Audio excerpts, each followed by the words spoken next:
Looking good to me, Zing. Perfect. Right.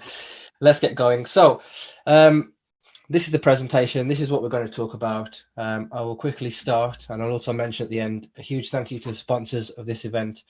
Without them, this wouldn't be possible. If you do get a chance, please go and check them out.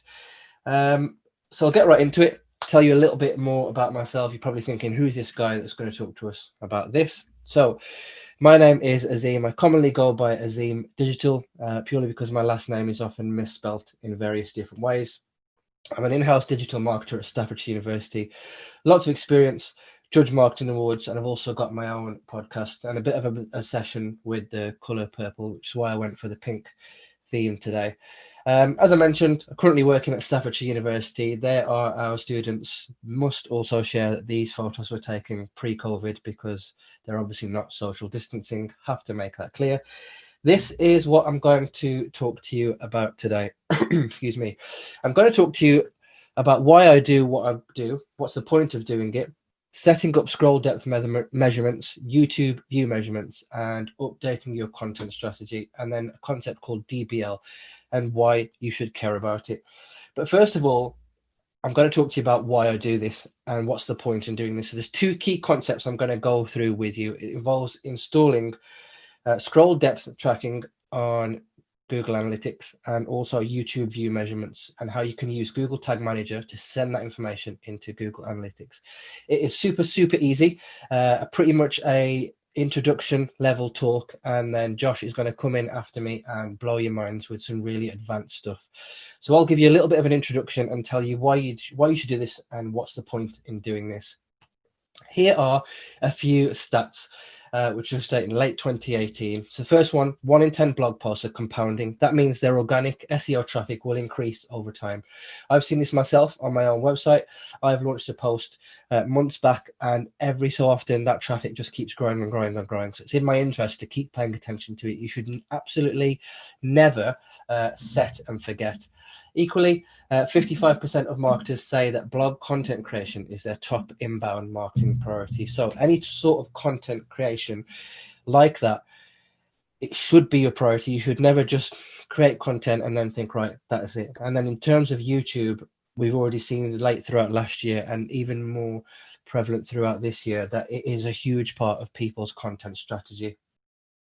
I want to take you back to a time pre-COVID where I assume pretty much everybody has been in a situation like this. It's called a content creation meeting. Essentially, one person is there, and what they're essentially saying, the short version is, look, we need more content. There are other people, if you look around the room, one of them is not paying attention. The other one on the far right-hand side, blatantly texting on his phone, not really paying attention. The only one who seems the most invested in creating that new content is the lady standing up and theorizing about it. Essentially, this is how it looks like to me. You start...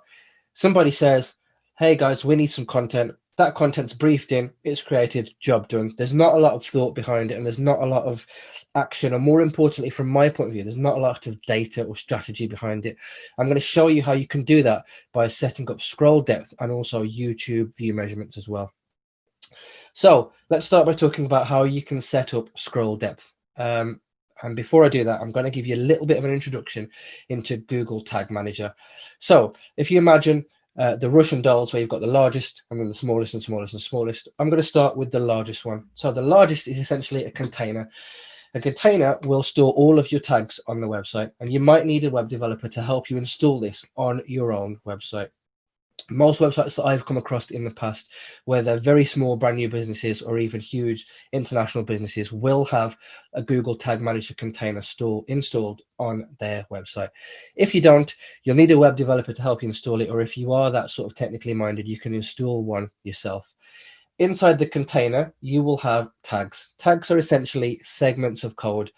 And many are natively built into Google Tag Manager, or GTM, as I've abbreviated it to it there. So you don't need to be very technically minded. You don't need to be a coder or anything else. This is very accessible stuff. If you want to do something more advanced, I imagine Josh is going to literally blow your minds after I've given this talk. But if you just want to dip your toes in, do very beginner to intermediate level stuff, you can use many of the natively built-in tags in Google Tag Manager and start playing. Something that is key to a tag is a trigger. A trigger is essentially an action for a tag to fire on. Each tag requires one. So the best example I can give you here, say for example, if you have got an event booking on your page and you want to measure how many people are hitting that page and actually booking, your trigger would be people who hit the confirmation page. Equally, if you're offering some sort of download, a brochure or anything else like that, your trigger would be the URL that people get to once they've actually completed the sign-up process or the download process, the booking process, essentially anything like that. Then you've got variables. Now, variables hold the values that the triggers make firing decisions from, and tags will use these for data collection. Best example I can give there is if you split things out by date, for example, if you've got one in March, April, May, etc., you could use those as variables. Before I begin this process with you, there are a few things that you need to have in place and make sure that you've got in place. So as I mentioned, you need to have a container already installed on your website with Google Analytics already in place. Now, if your website hasn't got Analytics or a Tag Manager container, get those immediately. You really need to start finding out what your users are doing on your website. And more importantly, you want to be able to try and track them safely and legally, of course. You'll want to have your own access to Google Tag Manager with published permissions to your container, and you'll also need to have access to Google Analytics. Full disclosure, when I did this, I was using the slightly older preview version of Tag Manager, but essentially the theory is exactly the same, and I'll show you how it works. It's a really, really simple process, 3 steps. You just enable your variables, you set up the tag and the trigger, preview that, and then you publish. So this is where you just open up Google Tag Manager, you log in, you'll see there's a section called variables. Once you get into that, what you want to do is click the variables section there that I've just mentioned. Then you'll want to hit configure and you'll see lots of options on the right hand side. Now I've mentioned scroll depth and I've also mentioned YouTube. All of those variables are going to be there. So you want to tick them off one by one. You'll see things like provider, status, etc., duration, time, percent visible. Tick them all. And then in terms of scrolling, you'll want to tick them all as well. Threshold, units, and direction. Once you do that, you will then carry on, set up your tag, and then you want to pick Google Analytics, and you're going to track that as an event. And in your category, you will call that scroll depth. Where you've got action, it will be the path of the page. And then your label will essentially be the scroll depth threshold. And then where you've got your tracking ID right at the bottom there, that's where you want to put your own in instead of UA0001. Done that. Once you're done, then you'll need to set up your trigger. Now, on this one, what you're going to be doing is the scroll depth trigger. So you've got the 2 there. Essentially, the process is exactly the same for both. But in this instance, you would hit the scroll depth trigger. Once you've hit that one, this is what it looks like. And this is a very key screen because you need to get this right in order to make sure that your data comes in correctly. So I track vertical scroll depths. Can't say that 5 times really fast. You can also track horizontal, but for this and for ease, I will track vertical scroll depths. And if you're just beginning, I would start by just splitting it up into quarters. So 25, 50, 75, 100% of the page that you want to track.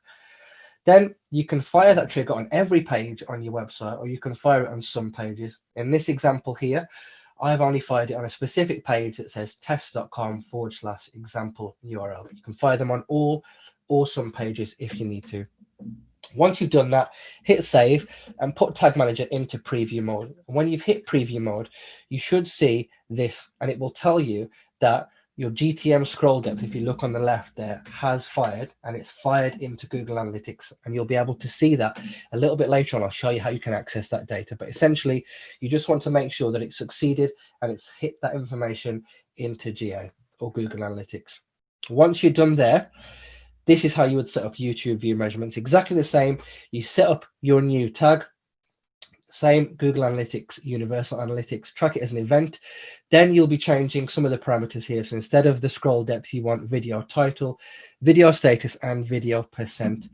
And with this one, when you set up your trigger, you've got a few more options here that you can go through to get some more data into Google Analytics. So you can capture the starts, the completes, the progress, pause, seeking, and buffering. And again, with progress, if you're just starting off, I would measure 25, 50, 75, and 100% of the videos.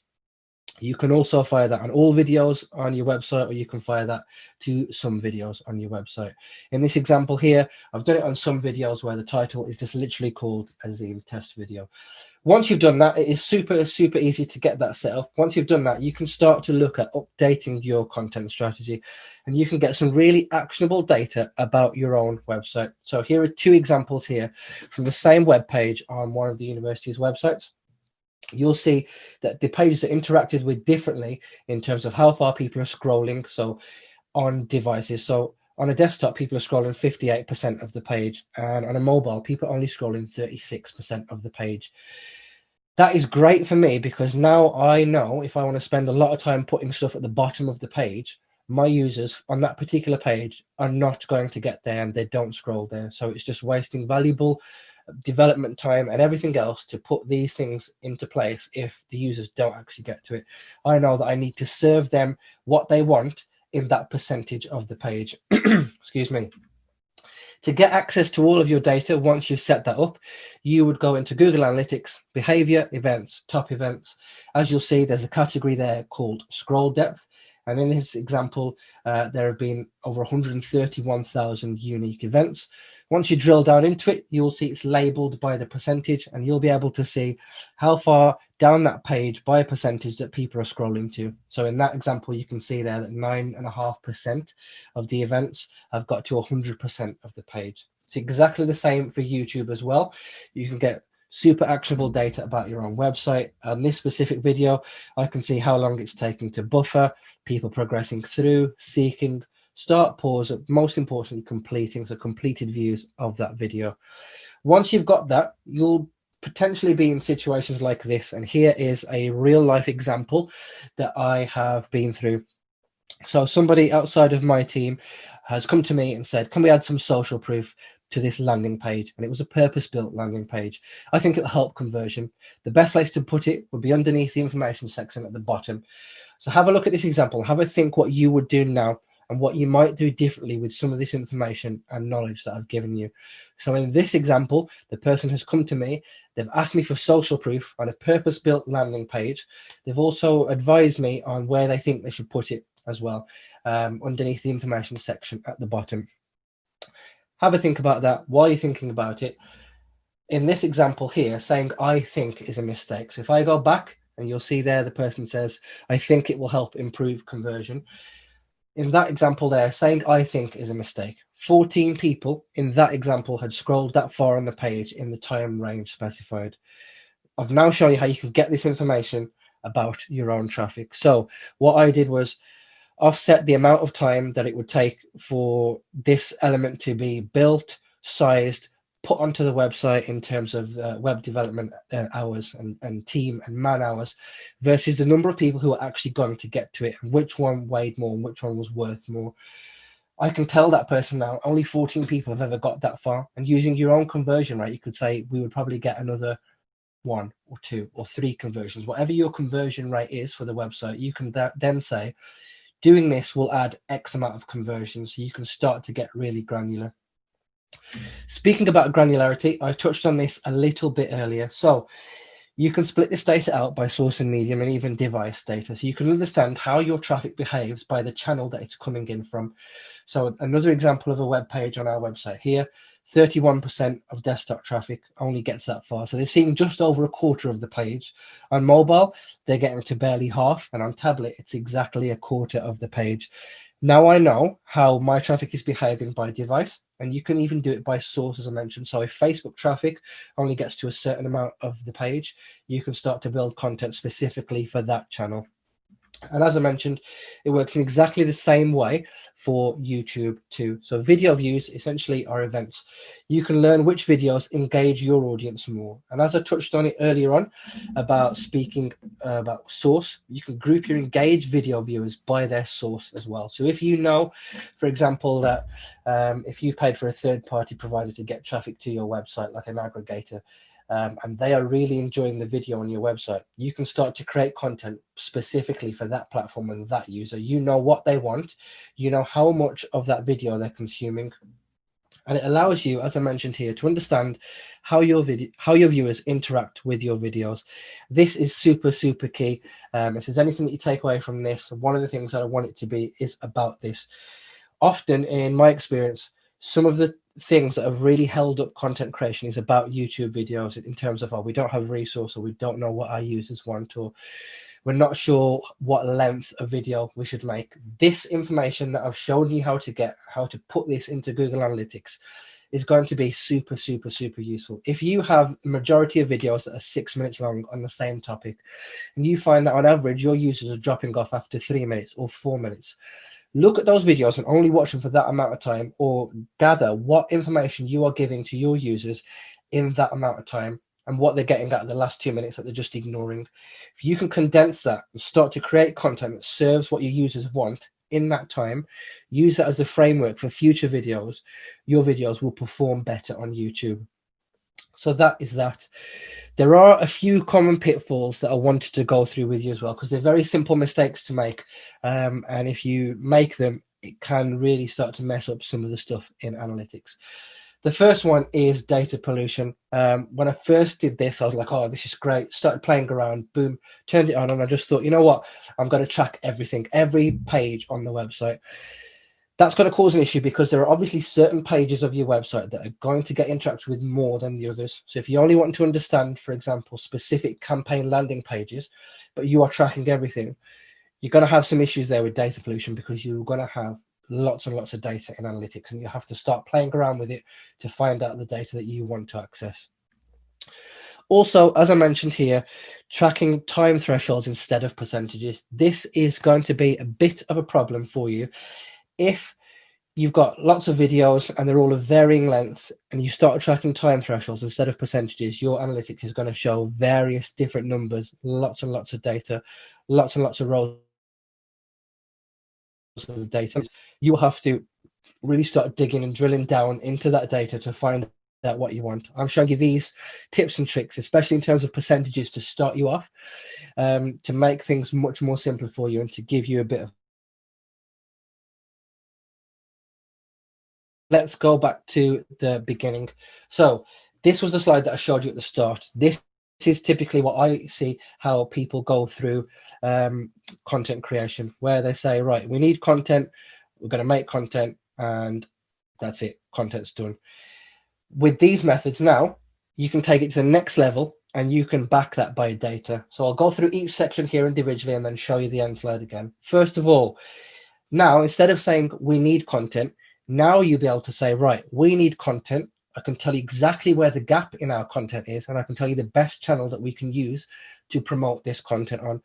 Most importantly, you can also include a KPI to measure success. Don't just create a piece of content or create a web page or create a video just for creating its sake. Unless it's brand awareness, don't just create it just for making content's sake. Have a KPI in there. Start to measure, what does success look like for that piece of content. If you have existing content that is similar, perform a historical content review. Have a look at how people are behaving with that particular piece of content. What is it they're engaging with? What is it they're not engaging with? How far are they engaging with it up to? How far are they scrolling? How much they're watching? If you're creating a new page or a new video, create a wireframe. Have a think about what your story wants to be, or what your story is going to be. What are you going to show the user? What are you going to give that user? And how is it going to be different from what you've done before? You'll have noticed that I've mentioned several times the user throughout this, because obviously they are key.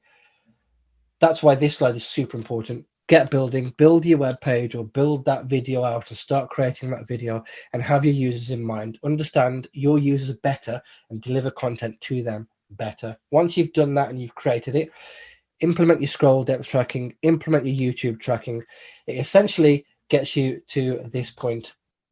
And I'll leave it on there. I'm happy for you to take a screen grab if you want to, but essentially that is a much more stronger strategy for producing, measuring, and creating content that I find. And it's worked really well for me in the past in various different roles. And when I've shared this with people exactly the way that I've mentioned it to you now, excuse me, it has been really, really, really useful. It might take you slightly longer, but then would you not want to take longer in order to create better content, have more users, and ultimately increase your conversion?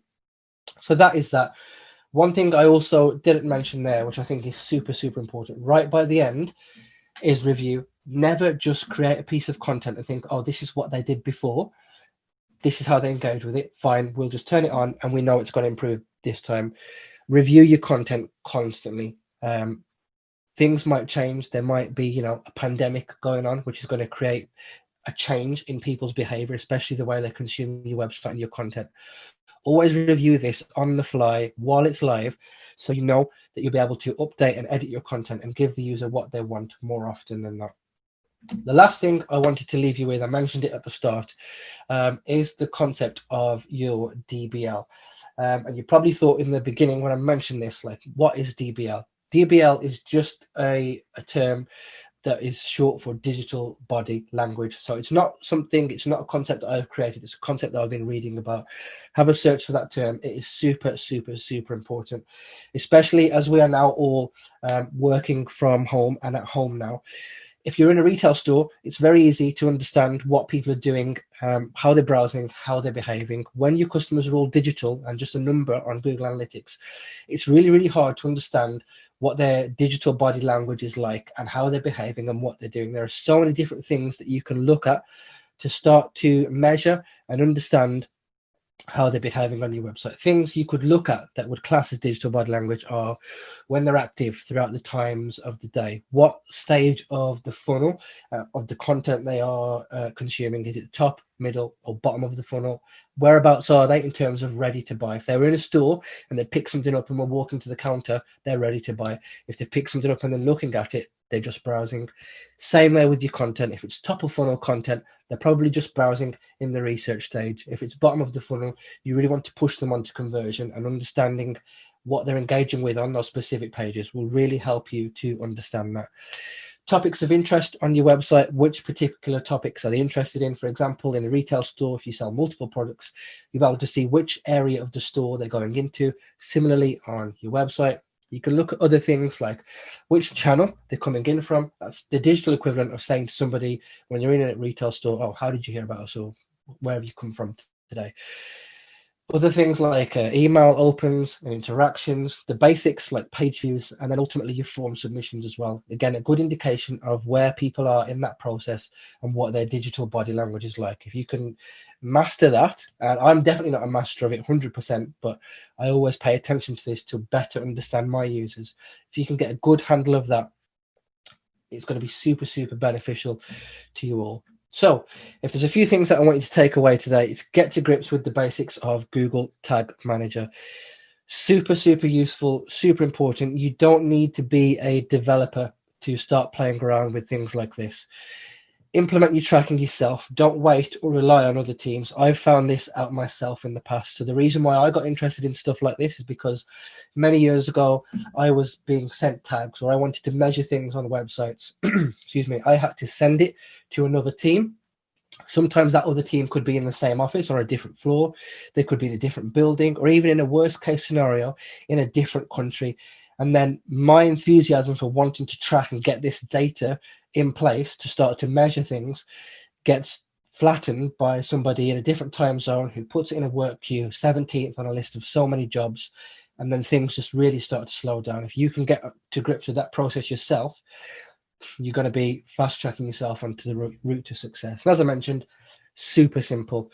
Update your content strategy. Don't go with, hi, we need content. Let's make the content. Content's done. Right, see you later. Don't just start churning out content for content's sake. As I mentioned right at the start, traffic will increase over time for that stuff if you're doing your marketing right. And if you just leave it and forget about it, chances are you could be doing yourself more harm than good. And then finally, pay attention to your digital body language and your users' digital body language as well. Next time you're browsing on a website, either casually or at work, pay attention to what you're doing and how you're behaving on the website. What you're doing, what are you looking at, and then how are you interacting with that and where you are. Literally, just this morning, I put a tweet out saying that the power of words in marketing is incredible. So I brought a product where one version of the advertising said £100 for 2 years, and another version said £50 £100 for 2 years, and another version said £50 per year for 2 years. I went with the £50 one, the version of it. Essentially, it's still £100, but the perceived value is cheaper just because of the way that content was written. Things like that, if you understand that, you'll be fast tracking yourself on the route to success. That's pretty much it from me. As I mentioned at the start, these are the supporters and partners of the event. Please take some time to check them out and say thank you if you can. Here are my contact details. If you want to get in touch with me, that's my Twitter handle at Azim Digital. My website is iamazimdigital.com. And if you want to check my podcast out, it's literally just called the Azim Digital Asks Podcast. I am now going to stop sharing. Whoops. I'll just hit that there. If you have any questions as well, please drop them in the Q&A. And then once Josh has finished his session, we will be taking questions together. But other than that, I'm going to leave you now, and then hopefully Josh is going to come in and blow your mind with some super advanced stuff now. Oh, thanks, Azim. That was brilliant. Let me just sort out my screen sharing, and like you said, we'll go through answering questions together at the end.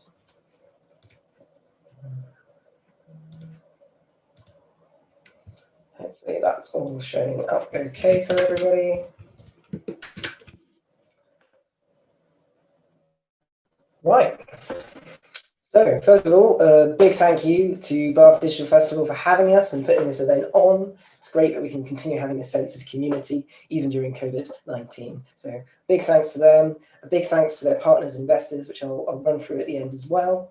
And just so you're aware, we do have the official @Bath Digital handle. And if you want to contact us or make use of the social media, please use the hashtag BDF2020. So Azim touched on some great points there, and I'm going to try and build off it. It's kind of hard to know what kind of level everyone's coming in at today. So my idea has been to have an approach that gives something for everyone, essentially. So here we are, driving business growth, measurement and insightful reporting. So a bit about me. My name is Joshua Berry Jenkins. I am the technical director of Bind Media. Now, Bind Media are a local Bath digital advertising agency. We've been lucky enough to win some awards, 6 awards in the Drum Recommends, including the Grand Prix in Analytics. We specialize in paid media, conversion growth, tracking, and analytics. So that's sort of where I'm coming from, where my expertise is. I'm lucky enough to see lots of different client accounts and sort of dig into what works and what doesn't. And I want to share that knowledge and those tips and the theory with you, so to build you up to something that's genuinely useful for growing your business. I think this has worked out nicely because Azim has very much dealt in the micro, and he's shown you like a specific example of how you can dig in and find actionable data. And I'm going to talk to you about how you can apply that in a greater scope across your analytics setup and your tracking build generally. So what are we going to cover? I've tried to break this down into 3 sections. There's so much I want to talk to you about. There's so much nitty-gritty content I wanted to get into, but there's just not enough time to show you everything, not enough time to show you all the tips and tricks there are out there. So I'm trying to focus on some of the main things here. So section 1, I'm going to start with avoiding common pitfalls. So this is all about making sure you have clean and actionable data flowing into your account, but you're not tripping up at that first hurdle. Then we'll move into section 2, which is about structuring your data. We want your data to actually help you rather than hinder you. And this is very much harkens back to what's being said about actionable data. You want it to be something you don't go, that was interesting. You want to take action because you want to see it, and you want it to give you an insight on how to grow your business, how to change something for the better. And finally, section 3, I'm going to go into a bit about managing GTM, just a few intermediate tips, talk to you about dynamic tags, and how to sort of keep it a bit cleaner, a bit meaner, and just get everything in there without you looking at it and your eyes bleeding because there's hundreds of tags, each with 20 triggers. Nobody wants that. So I'm going to talk to you about some tricks to try and manage that and keep it all flowing nicely. So before we go into anything further, the tools I'm obviously talking about are Google Analytics and Google Tag Manager. Now, Azim's done a great job of introducing these. I guess to summarize, the great thing about Google Analytics is it is really quick and easy to set up. There's plenty of information out there available to people. There's pre-made reports, so as soon as you put it on there, like you said, you can start seeing basic data flowing in, whether that's where they're from, what pages they've used, and things like that. But the thing I really want to focus on here is your ability to customize Google Analytics to suit your needs, because ultimately it's a tool, and it's made and it's there and it will flow data in, but the greatest benefit is by attaching it to your business and really intermerging that so that you're getting real insightful reports out of that can help you specifically. So, section 1, avoiding common pitfalls. So, like I said, being the technical director, I get to look at a lot of different tracking builds, a lot of different analytics accounts. And unfortunately, I get to see all the things that people do wrong, but I also get to learn from their mistakes. And I want to share with you some of those key ones, if I've got to whittle it down, that will really catch you out. So, as you touched on this already, and that's the setup and leave. When someone just sets up your Google Analytics account, you get that basic reporting in and then you leave it. Don't do that. Don't abandon your data. There's so much that you can get from Google Analytics. It truly can help you build your business decisions, but only if you interact with it. It's not going to do it all on its own. And then also, on the flip side of that, there is the data pollution side, where you are tracking everything. I mean, every single click is flowing in. You're like, I have mastered this. I have so much data. But is it helpful? Is it answering these questions? Can you take action from it? Or do you just look at it and go, oh my God, that's so much to go through. This is going to take hours of cleaning. No. So you've got to find that middle ground. Don't just set it up and leave it. Don't track everything. You've got to find the things that actually help you drive your business. And then finally, a bit of a more ephemeral one is that sometimes I find people expect the answers to come directly to them from Google Analytics. Now, this isn't your analyst. This isn't someone on your payroll. Google Analytics will not just answer the question for you. You've really got to talk to it. You've got to engage with it so that you can find this data and get these answers that you need out. So just a quick example of tracking everything and how that can end up looking in Google Analytics. So GTM is a really powerful tool. You can honestly set up tracking every single click on your account in a matter of minutes quite quickly. But you end up with something like this. Event categories, which are meaningless. What does QRSV58 mean? I don't know. Everyone in your business who's looking at this are not going to know. What does this relate to? How does this actually help you make a decision? It doesn't. You need to structure your data so that it's inputting something that is useful and intelligible to you and your business. And tracking everything when you do it like this isn't going to do it. Don't do it. So tracking your data is one thing, but no matter if you've picked all the right things to track or actually tracking everything, you still need to make sure your data is clean. And I think there's a lot that can be said about this. I could do a whole presentation of itself around cleaning your data. But as a quick overview, to introduce you to some of the ideas, I think there are 3 key factors when it comes to cleaning your data. That is having multiple views, setting up your filters correctly, and having the concise tracking, i.e. tracking what you need, what you want, not just everything.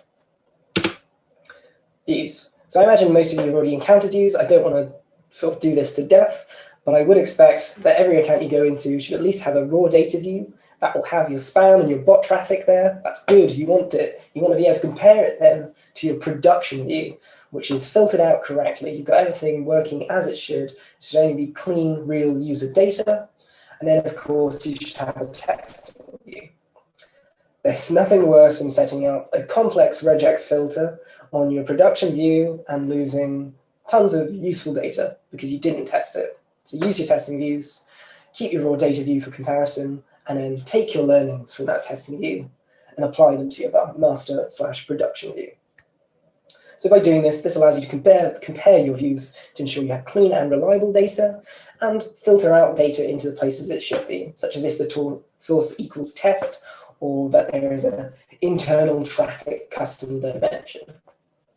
It's a simple thing, but it's something that is often overlooked and it's there for a reason.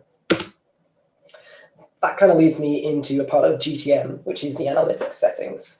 So I'll do a little demo later on. We'll take a look at sort of a very small account that I've made just quickly for this, and we'll have a look at how things fit together. But the analytics settings in GTM is so important. So this allows you to pass additional data on every single hit. It makes updating your tags far more manageable, keeps that data clean and consistent and going where it needs to be. And most importantly, because you can pass additional data on every hit, you can be GDPR compliant. You can ensure that you're anonymizing the IP on all your hits, not just your page views, not just your events. You do it all in one place as a template structure, and you attach it. And I'll show you that in practice a bit later on, but it's worth mentioning. People forget to use these, and you really should use them. They're amazing.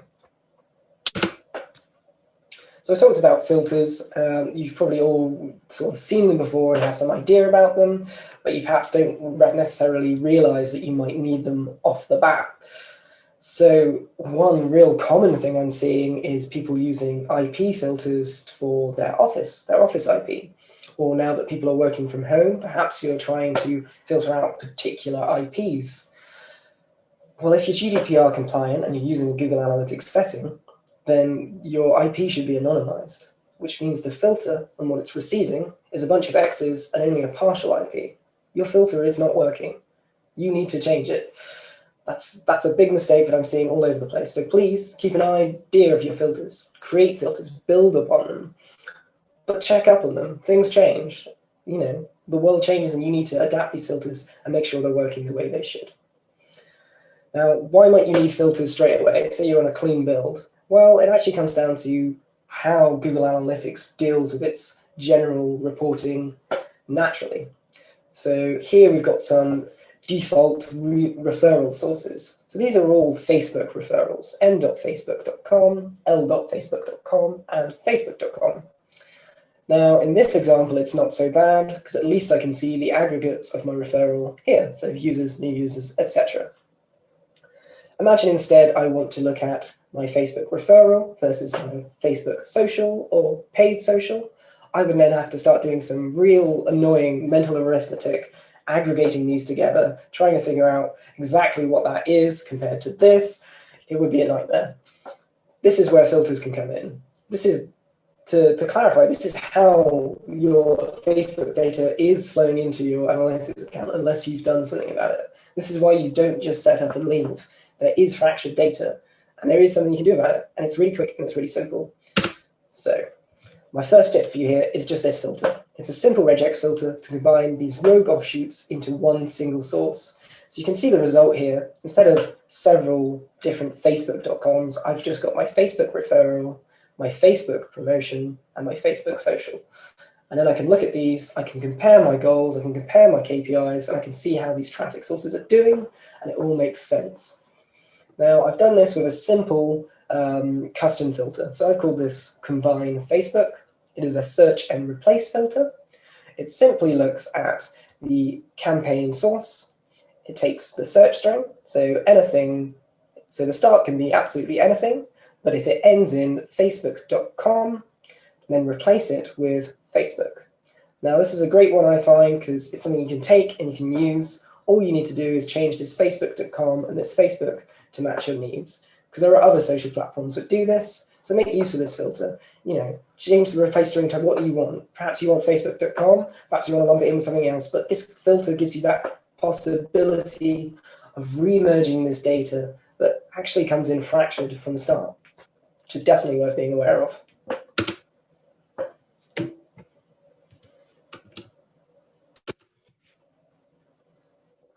Right, so I've told you what not to do. I've told you about some common pitfalls. So let's start talking about how to do things properly. Let's talk about structuring your data so you get useful data that is actionable. So I think the biggest problem here is people see Google Analytics and they think this is a completely different beast of their business. And of course, there are different ways of dealing with things in the digital medium, but it has to reflect how you look at your business. So how do you look at your business in real life? How do you make the decisions about what to put money towards, what to expand, what to pull back on? Well, Google Analytics should mimic that data collection. so that it matches with those business philosophies. So this might come in when you're looking at, for example, Google Analytics event categories. You might look at these based on your sales funnels or a service breakdown, just something that is meaningful to you. How do you look at these different things? And then use that aspect, categorize your data, structure it in a way that then helps you answer these questions. Which service is doing better? What's happening within this service? How many users are doing this action within this category? Structure your data for actual useful information that relates back to your business goals. And then, of course, the final thing of this is actually capturing key data. So there's a great model for this called the ACE model, about capturing the information that you need. So a bit more theory for you, but the ACE model is all about analyzing your data, not just from the end result, not just that, okay, this is done well, or this has generated revenue, but figuring out sort of why it's worked, where it's letting itself down, and how you can do better next time. So the ACE model stands for awareness, completion, and engagement. These are the 3 key points in a user journey. And by tracking all of these, you can form strong funnels and look at actionable data on where you're losing customers. Is it the landing page? Is it the offer? Is it the payment? What's going wrong? In what step and why? And what action can you take to actually resolve this issue? So here's a quick example of the ACE model in practice. So let's say we're an e-commerce store and we have some offers on at the moment. So we've got a little side panel offer bar going on. So we might track when people view a page that has an offer on it. And we might say, okay, well, they have now become aware of our offer. And we'll say, let's say we'll send an analytics event under that, and we'll categorize that under our service. The user may then click on that particular offer, at which point we would say that user has engaged. They've seen it and they said, hey, this has something for me. This is of value to me as a person. They've clicked on it and they've gone through into your sales funnel. Now the completion would be once they finish that whole sales process and you've generated that revenue, that subscription, that demo, whatever it is you're after. But by tracking all of these actions rather than just the completion, you can see where you are losing customers, where there is space for change and improvement in your process. So if a user has become aware and is not engaged, and that's the trend across several pages, you might say, well, hang on, perhaps we need to look at our offer banner. Perhaps it needs to have contrasting colors to catch people's eyes. Perhaps we need to increase the percentage offering. We're saying 50% off now instead of 25. But, you've got an idea where something isn't working and you've got an idea of how you can target it. Same thing if they've engaged but they haven't completed your sales transaction. Well, have a look at your sales process. Are you asking for information you don't need? Is it putting them off? What's happening in that section of your funnel? But by capturing all of these, you truly can get a grasp of how to improve things. So that's sort of the ACE model in a nutshell. So ideally, by taking all of this on board, you should have structured data. I mean, I'm talking about event data here as it's the easiest to talk about, but there are many other ways in which this can be applied. So you should have meaningful event categories based on what your business wants to provide and how you look at your business. That should then be broken down with pertinent actions, what they've actually done within that service category, and how that sort of interaction has shown what they want from your business and what they're not getting from your business. And then you can label that for clarity and add extra details and just add that icing on the cake with some extra event label data. But ultimately, what you want to be doing with structured data is you should leave with an informed idea of what actions you can take afterwards once you've taken this all in to improve your business. So here is a very quick view of the Google Analytics demo account provided by Google. So this is their e-commerce store, and I've gone into the enhanced e-commerce category, as you can see from the top left. Now, this is by no means a perfect example of structured data, but structured data it is. They have decided that enhanced e-commerce is an important part of their website, and thus they have created a category for all the information about enhanced e-commerce to sit within, which makes sense. And then as I've clicked into this enhanced e-commerce, I've been given a list of actions that they've taken: quick view clicks, product clicks, add to cart, remove from cart, promotion click, all things that are quantifiable information about how users are interacting with enhanced e-commerce. And there are things you can take from this. You can see, for example, just from the top of my head, quick view clicks, way more of them. It's the majority of all the clicks that are happening, of the events happening under e-commerce. So, I might take that and I might compare it to my goals. Sure, lots of people are clicking it, but are they converting as well? Am I generating more revenue from these quick view clicks, or am I actually getting more from the full-on product clicks because they get all the information they need? I don't know, but this data could help me dig out and find it because it's been structured in a way that makes sense to the business model. So I've sort of talked to you lots about how to structure your data and get it in there in a format that is useful and easy to retrieve. So I'm now going to talk a bit about a method of pulling that data out as well. So this is the Kia framework, and Google Analytics is big. So it's really easy to go in there, get lost, and go down rabbit holes. And this framework is meant to help you figure out what you want to get out of it and find that actionable data quicker rather than wasting your time meandering around looking for insights. So the Kia framework is all about question, information, and action. So before you even open Google Analytics, I implore you to consider the above. What is your question? What is it you're trying to answer? What is the information you need to answer that question? And what action do you think you might take once you've had that question answered? So in other words, these are the questions we seek to answer through our analysis of the data by using specific information about what we're looking for to give context to that data and then help inform our actions to be taken based upon what is found. So the question is the what and the how. The information is how it's affected, measured by what, and then the action is what we can do, what we can change once we've answered that question. So here's a very simple example of using the Kia framework. I could ask a question such as, is there a noticeable difference between organic and paid payment goal conversion rates beyond industry standards to warrant investigation? What could we do to improve these? So my question boils down to, how does organic and CPC traffic mediums compare? That's the question I'm actually asking. The information I need to answer that question, well, that comes down to what I'm comparing. And in this case, I've said payment goal conversion rates. Not session time, not bounce rate, not time on page, no other things. I'm simply looking at payment goal conversion rates because that's the KPI I'm interested in driving forward with this question and these answers. So then what action would I take once I've done this investigation, once I've pulled that structured data out? Well, one example would be maybe I would suggest an A/B testing of elements from the organic pages to the paid landing pages, or vice versa, once I know what has the higher conversion rates for paid goal conversions. I'd look at them and I'd look at those pages and I'd think, okay, well, what can actually work here? What does the data tell me? And how can I pull that over to the other medium to improve my revenue, my share returns, or my payment goal conversion rate? So there's a lot of theory, but to kind of summarize that actionable data, we're essentially saying that Google Analytics, sure, it tells stories, but you really need to give it the main plot points.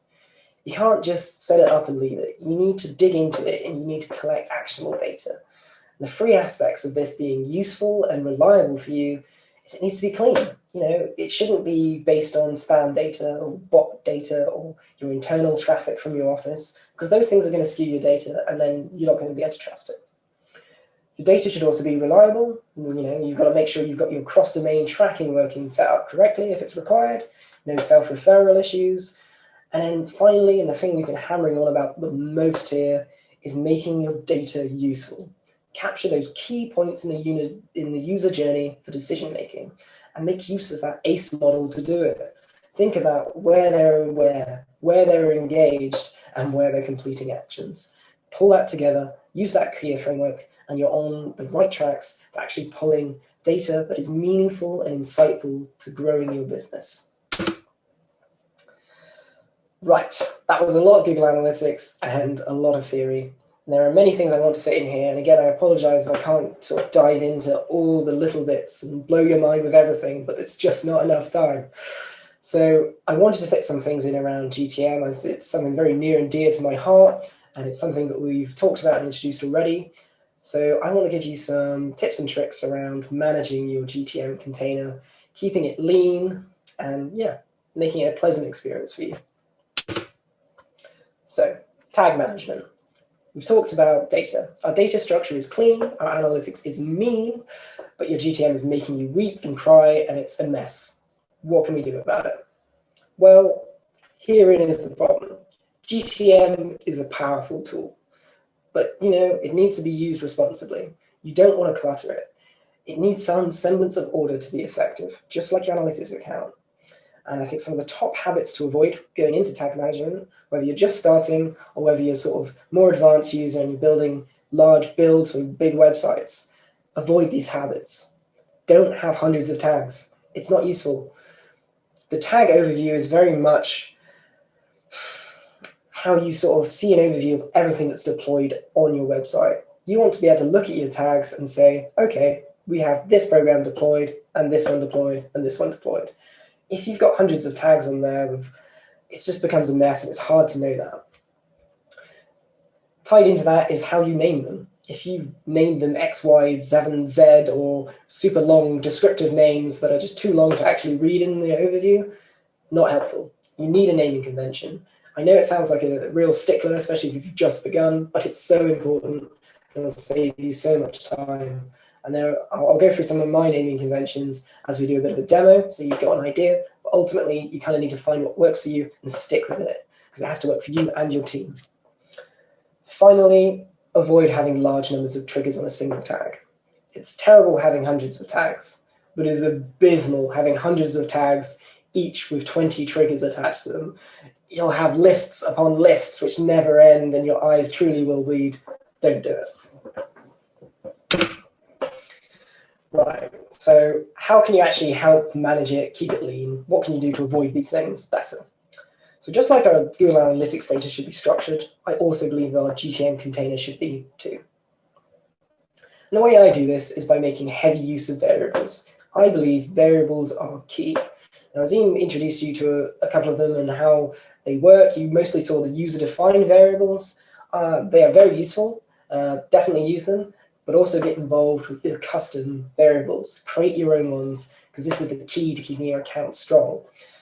Complex variables essentially, and kind of paradoxically, lead to a less cluttered workspace. The way I think about this is, you've got an account with 100 tags, and instead you strip it down to 10. And instead you end up having 300 variables. How is that less cluttered, you say? Well, variables to me are kind of like a toolbox. You reach in, you open your box, you've got all your different spanners, your screwdrivers, your fittings, your pieces. It's all there, and these are the tools you work with to build your tags, to adjust your container. But ultimately, you can then close that box, slide your variables aside, and return to looking at your overview, and everything's clean and neat and tidy because you put your tools away. That is why I go variable heavy rather than tag heavy in my GTM builds. Now, the other reason I love variables are lookup tables. They can make things so much more readable, and I'll get into this in a minute. And it allows you for powerful use of dynamic tagging, which again, I will dive into in a bit more detail when I go through this demo.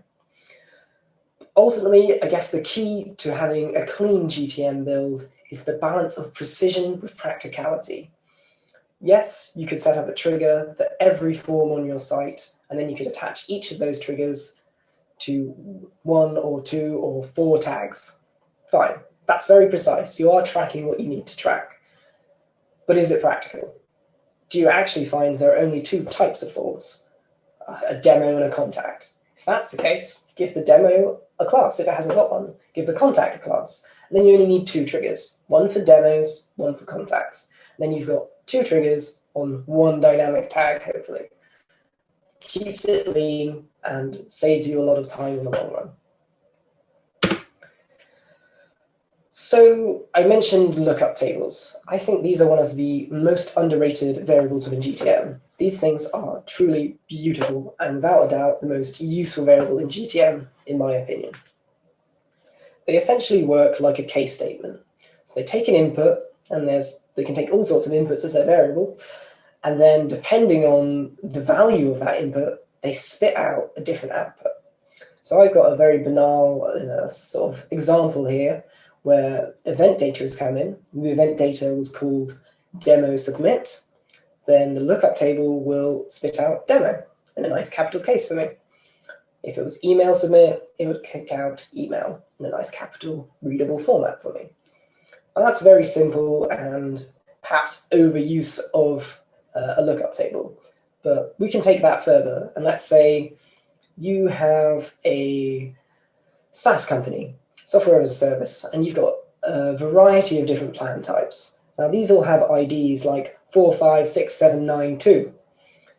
And that's what's being passed to you in Google Analytics. Now, you could create everything based on these numbers, and you could try and remember that that's the personal plan, that's the business plan, that's something new, or you could throw it through a lookup table. So instead of demo submit being my input, I could put the number there, and the output could be the plan type. Suddenly I've taken something that's really unreadable, something that to change may have required a lot of time from the dev team or IT, and instead I've done it all in GTM. I've changed it to something that's sustainable and future-proof for use down the line. And that's why I love lookup tables. They allow you to convert complex inputs to readable outputs. And they really do drastically reduce the number of tags and variables in themselves by streamlining this all down. So I've mentioned a fair bit about dynamic tags. What are they? They're essentially one tag to rule them all. So you have one dynamic event tag to deal with multiple different events. They allow you to insert variable values into fields rather than statics and use more generic trigger conditions like we said about using the classes for a variety of cases. And it all keeps your container variable heavy rather than tag heavy. So I'm just going to do a very quick look at a dynamic tag, what it might look like in practice, go through a few further resources for you, and then we'll get on to the Q&A section. So hopefully you can all still see this okay. So this is just a very simple demo account that I've set up. And I've gone along with the same idea as before. So let's say we're a SaaS company. We've got those plan types and plan IDs coming in. So I've created a series of variables here. First and foremost is that Google Analytics settings variable, because it's very important. And here it is here with our tracking ID. And let's make it GDPR compliant by putting anonymized IP equals true. So now that means that anything we do with our Google Analytics, the IP will be anonymized because it's referencing that variable. Now for my dynamic tags, I've created these lookup tables. So I take an event and it's got a numbered input like this. And I know this relates to the business plan or the personal plan. But I've created a nice, simple output for it via a lookup. It's nothing groundbreaking, but it helps us build towards our dynamic tag. Similarly, I've looked at the plan action, which also comes through as a number, where it's a demo, trial, or subscribe, that they've actually subscribed to the event, or they've clicked, or whatever they've chosen to do, the action that I'm tracking. So that's two simple variables. Then finally, there is also a data layer variable for service type.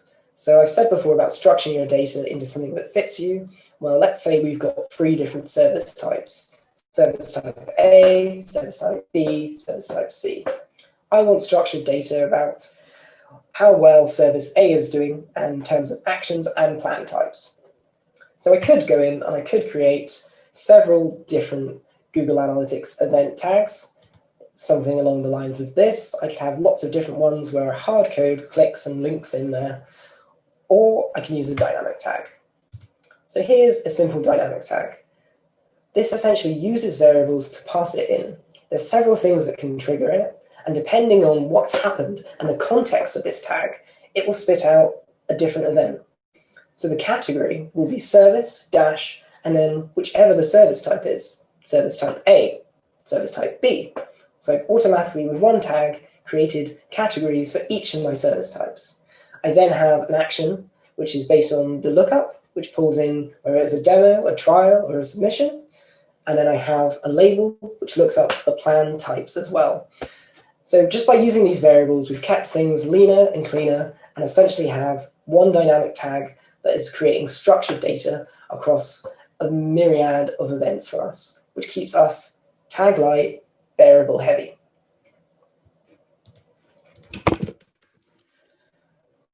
Right. That's me wrapping up, really. I guess I really wish I could have done more. I really wish I could have fitted some Data Studio stuff in there, but there just isn't the time. So I just hope you've sort of gained a bit of a brief introduction to important aspects of measurement, reporting, theory, and practice. So the takeaways, I suppose, are to remember to engage with your analytics. It's only as useful as you make it. So really double down on it and make it useful to you and your business. Clean your data. Default data is not good enough. There are issues with default data. Fix it. Make it your own.